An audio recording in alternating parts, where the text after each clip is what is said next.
Yo, it's Captain, bringing you a supplementary Star Rail Captain's Log for we came back to 2.2 today, but we're done with the story.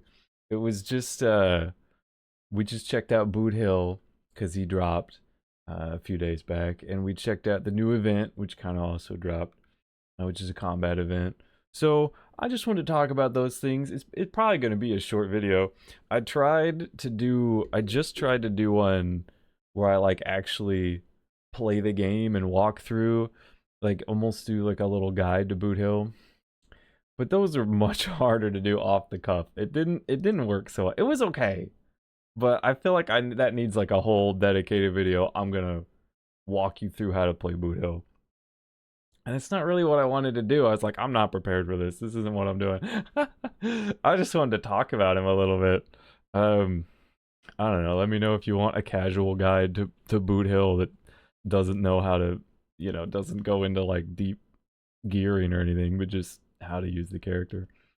But because it might be fun. But I just want to talk about him. Because it's interesting because I like him in spite of myself because he's a cowboy, right? His whole thing is he's a cyborg cowboy, and they really play up the cowboy stuff.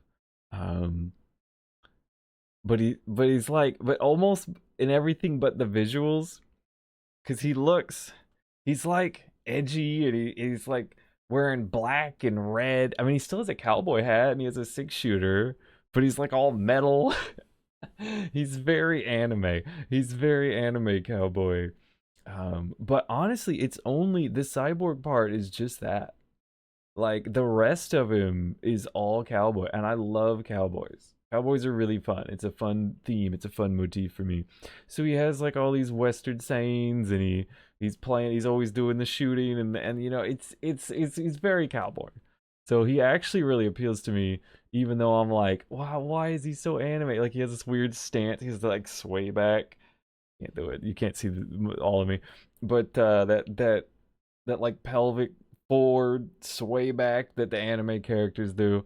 It says like, what is this? Isn't a cowboy, but but he's still like really cool cowboy. So I do like him quite a bit in spite of myself. But it was like, what's his kit like? Right? That's what was interesting. So how does he work? And he has a duel mechanic. So he uses his skill, and it starts a duel, right? Because he's a cowboy. It starts a duel, and mechanically all this is it like taunts the enemy so they can only attack you. It locks you in.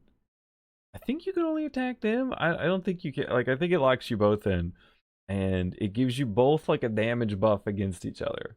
So Boot Hill is going to do more damage against the duel, and he's going to do more damage. The enemy's going to do more damage against you as Boot Hill, and so it's like, oh, right, it's intense.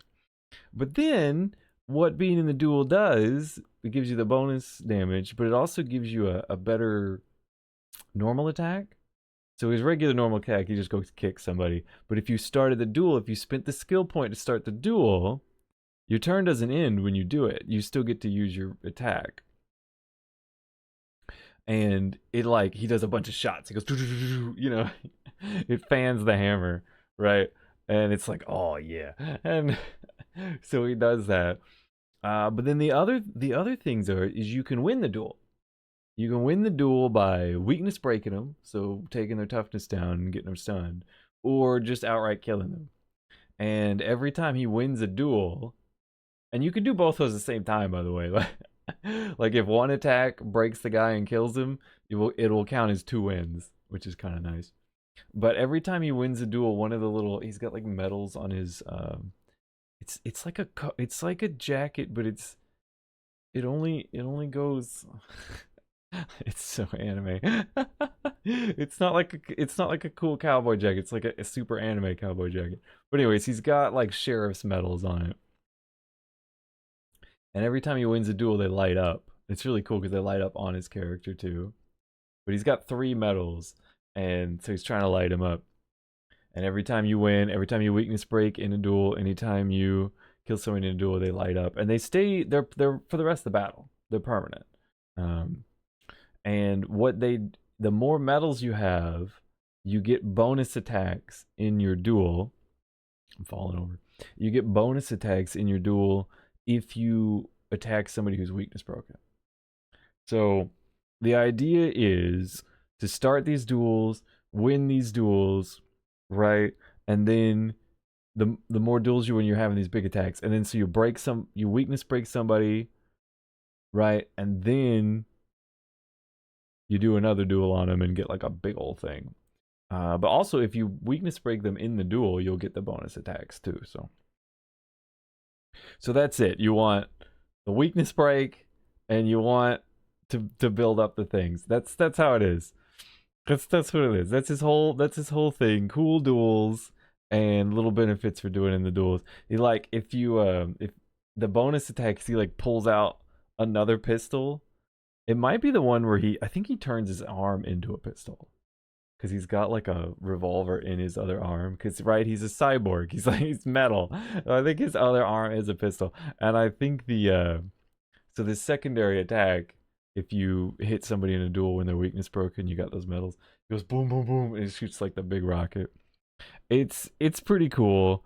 His ultimate, and then I guess the last thing he can do is his ultimate can inflict physical weakness on people because he's a physical unit, right? And you get all of his benefits from weakness breaking. So you can use the ultimate, and it'll give him physical weakness for 2 turns. So even if somebody's not weak to him, he can make them weak to him, and he can make his mechanics work. And I don't know, it's cool. It's very flavorful.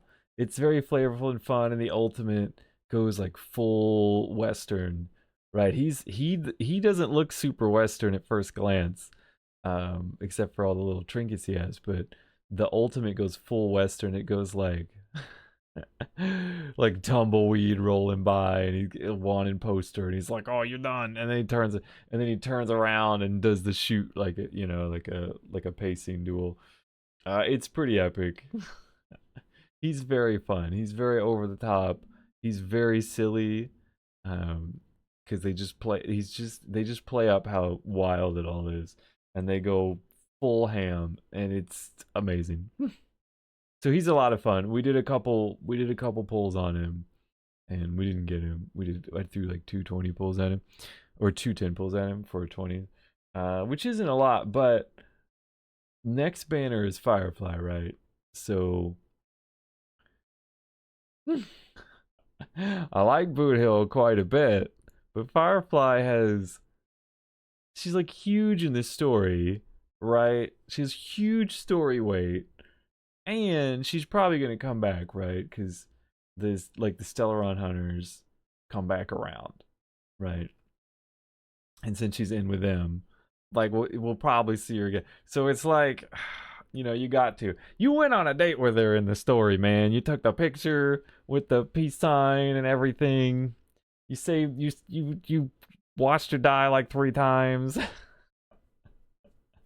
She came back. I was gonna say you saved her life twice. I'm like, I don't think we actually ever saved her. I think she just died, and then she was okay. So it's like such a big deal. Like she was a main character of Pinacone. She like Acheron. She's not part of the train gang, but she was a main character.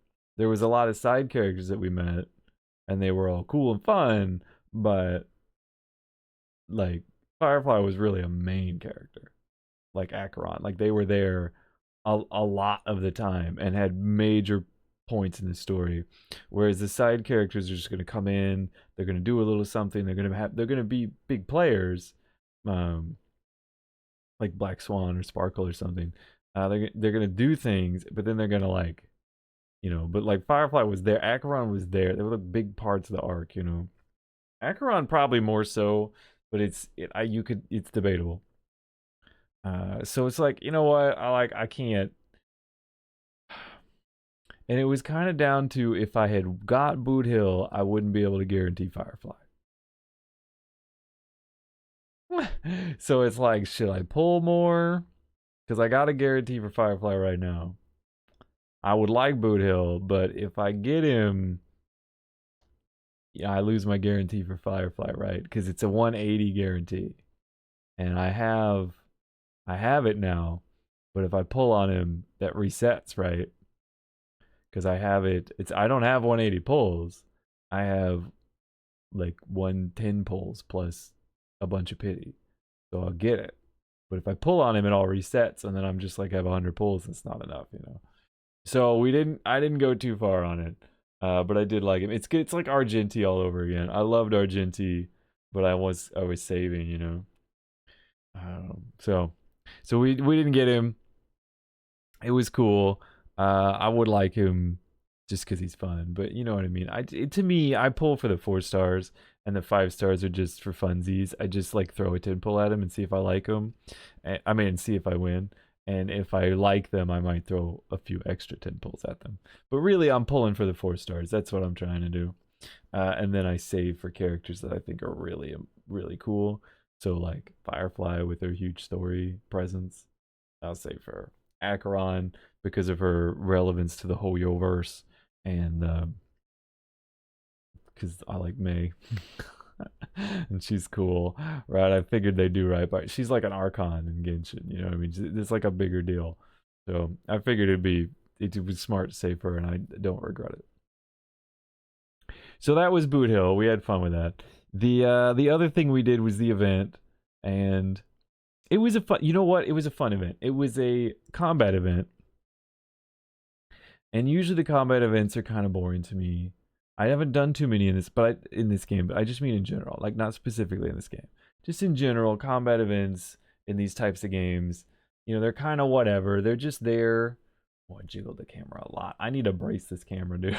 I've got it on an arm, and I've got it on a new arm, and it doesn't have any brace. I was like, oh no. So I gotta fix that. Sorry about the camera jiggle, but usually the combat events, I'm just like, I mean, they just throw them in so that not everything's story. They throw them in so you could do something with the characters you've been getting, which is fun. Like that's a good thing. But I don't do a lot of events. I don't. It's just I mainly just play story and chill out in these games. So it was actually nice to kind of play this event because it was pretty good. It had a lot of effort put into it. Like it gave you like it was like a whole game mode, right? It wasn't just some combat challenge. It was like a whole game mode. It had kind of like a roguelike thing going on insofar as you have like a certain amount of waves you got to get through of combat, and as you take out enemies, you gain experience, right? And you'll level up. It's kind of like playing a survivor's game. As you're taking out enemies, you're gaining XP, and when you get enough XP, it'll give you a pop up, and it'll give you like 3 choices that you can pick from to buff out your character. Well, that's what it was like. As you killed these waves, the waves would have so many enemies in them, and they just replenished until the wave was done. As you killed through them, you'd rack up your little XP meter, and when it got to a level up, it would go boop, and it'd give you 3 choices.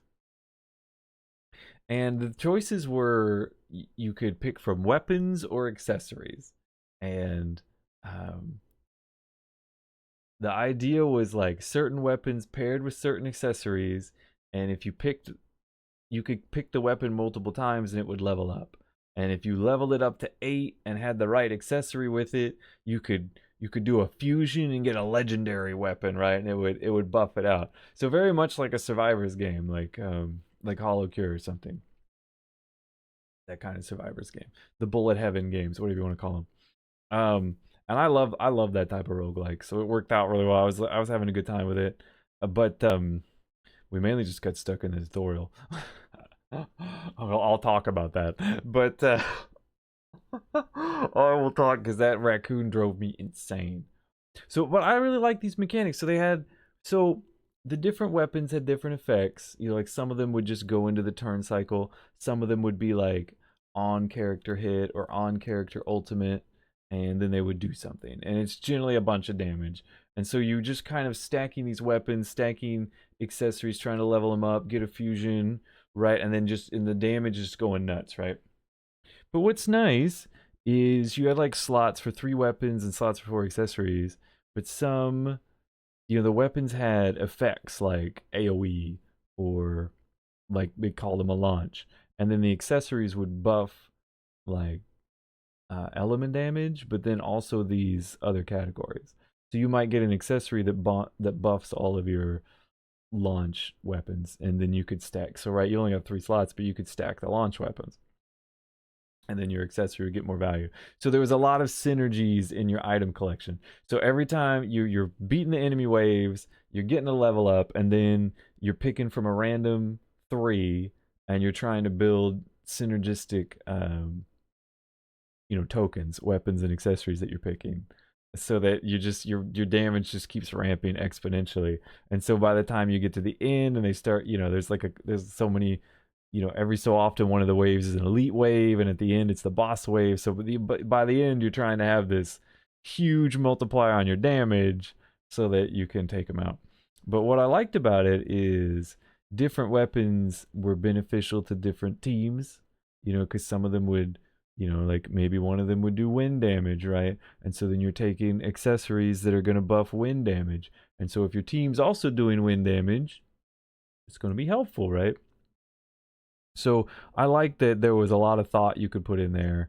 Okay, because it's like a turn-based game. It's all about picking, strategies and having fun when they work out.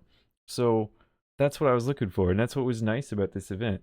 So even the levels themselves had special effects, and they would give you like a starter weapon, and then they would recommend, here's the upgrades you should go for, right? And then they would give you trial characters if you needed some trial. Maybe you don't have that many characters or whatever. So you pick a level, and it's got a special effect, and recommended weapons and a certain starter weapon. And so you're gonna be like, well, I'm gonna build a team that's gonna work with this effect, that's gonna go well with these weapons, and then I'm gonna try to get those weapons during the fight and level it up. And then when I beat this, I can go to the next level, and it'll have a different effect and different weapon. I can build a different team and have a different experience. So I actually thought it was really, and I thought it was really well done. I thought these mechanics were interesting. I thought this was an interesting way to spice up the fighting, right? To give you like a unique feel to it, to make it exciting.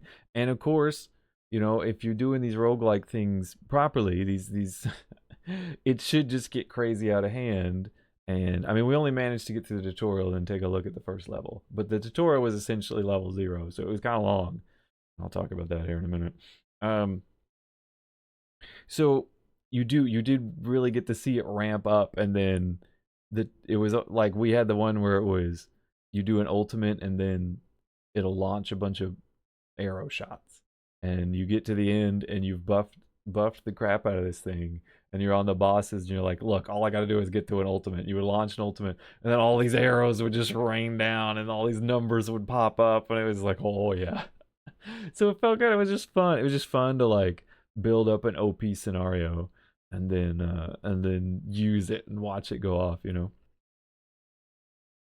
So it was a good time, and I think that's a nice event. I think you're doing it right. You're having the fun with it, and you're making it exciting, and you're giving me reasons to use characters, right, that I have. You're making me feel good that I built some characters because I can use them in these creative teams that shake up like the meta, because you're giving me a new priority with the different parameters that you put in. So I thought it was a really good event, and the UI looked really good. It had like a little character. It's the Galactic Baseballer, you know, game that you could play. They had like a little arcade in Pinacone, and you could play it. And the raccoon was the Galactic Baseballer, and right, you were trying to find the legendary baseball bat. That was the whole, you're finding weapons and stuff. So it was fun. The only thing that annoyed me is that when we started it, you get the mobile game tutorial. Like all the tutorials in this game are done mobile game style, because that's the history of the company, and they drive me insane. Like we essentially had to do World Zero was all the tutorial, and it was long, and everything was tutorialized. It was like, yo, all right, you leveled up. It was like all these pop-ups with the raccoon, and it'd be like, oh yeah, here's this, here's this, here's this, and it's like, oh, you leveled up. Here, you should pick the bow. And I was like, wait, I can't even. What is this UI screen? I've never seen it before. And he's like, don't worry about it, just pick the bow. Like, and it would just pop up here, and then pop up here, and it'd be press here, press here, press here. And I was like, please, let me look at this screen. Let me understand. Why have you given me three choices, but you forced me into one? I don't understand. If you were gonna do that, why didn't you make another screen where there's just only one option? And then later on, when we get out of the tutorial, you now have three options. You know, and it's like, hey, you're out of the tutorial now. You got three. You know, but it was just like, and it just did that the whole way through. It was like, oh, we can pick the bow again, pick the bow again, so it levels up. Oh, we can pick this accessory. I was like, when? What? Like, I would just play, and then all of a sudden it'd be like, do this, do this. It felt like my little brother.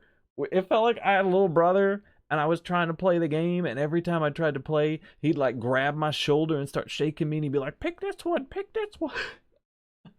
And I'd be like, dude, let me play the game. It drove me insane. It drove me insane. It just kept going. And even when you beat the tutorial, it then keeps tutorialing you into how to like start the next one. Like you don't get to like, oh cool, that was fun. Maybe I'll take a look at World 1. It was like, no, pick World 1 right now. Look at it. Here's this thing, here's this thing, here's this thing. I thought it would make me start it. I felt relieved when that raccoon finally just stopped talking to me. And he's cute. I like him. But oh my god, will he not leave me alone? And I've played several Hoyo games. They're all like this. It's way too heavy handed on the tutorials. Like if you're gonna be that heavy handed, just make a tutorial. Don't like flash things on my screen. You know what I mean? Don't be like flash only read this one, only look at this. Just if you're gonna be that heavy handed, just make it so when I play I don't get three choices. I just get one choice. And they're like, hey, for the tutorial, we're just giving you one choice. You know what I mean? It should be, and then at the very end, they give you a pop-up. Oh man. They give you a pop-up and it summarizes the whole thing. And the worst part is I think they could have just given you that summary at the very beginning and left you alone. And it would have been totally fine. Just to let you like explore and figure out the UI on your own. It wouldn't have been a problem. You know, I'm not like 2 months old where I need someone to grab my hand and press things for me. You know what I mean? I don't need all that. So a quick summary and then an ability to go back to that summary if I get lost, and good like question mark screens where it's like, oh, you know what, I'm confused. Hit the question mark and it would explain things. I think that kind of tutorial would work way better, give me a lot less stress. There's a lot of time, like I play Honkai, there's a lot of times I don't even click on events because I know it's going to go into this huge tutorial. Or I play Genshin and it's like, oh, I want to do an event. Or even this game, it's like, do I do the event? It's like, oh, it's going to give me this quest and I got to talk to this guy for a while before it even lets me start it, and then it's going to start a big tutorial. You know what I mean? It like actively deters me from playing because it essentially just wastes my time with intense amounts of hand holding that I guess do teach it to me, but in an incredibly frustrating and stressful way. So it's like I don't want to learn it if it's gonna be like this. but but beyond that, you know, I mean, I guess you could just A button your way through the tutorial, kind of, because you have to hit other buttons too. But once you get through that, it's and you just get to play it. The event itself is pretty nice.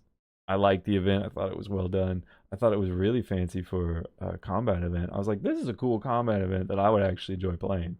Like it's not just some, oh, hit some things so we gave you an event.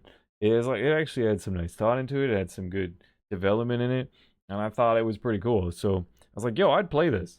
I'd play. Usually I don't do them because I don't have time. But I was like, yo, I'd play this. This seems fun. This seems like a fun little challenge to do. I think combat events tend to work better with turn-based games because they're more strategic. Whereas with action games, it's always like, okay, everything's on fire now.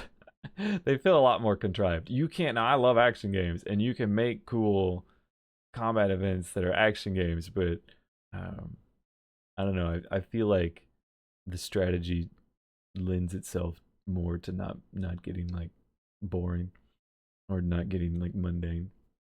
But anyways, so I liked the event, and I liked Boothill. I thought he was cool. I think his dual mechanic is cool.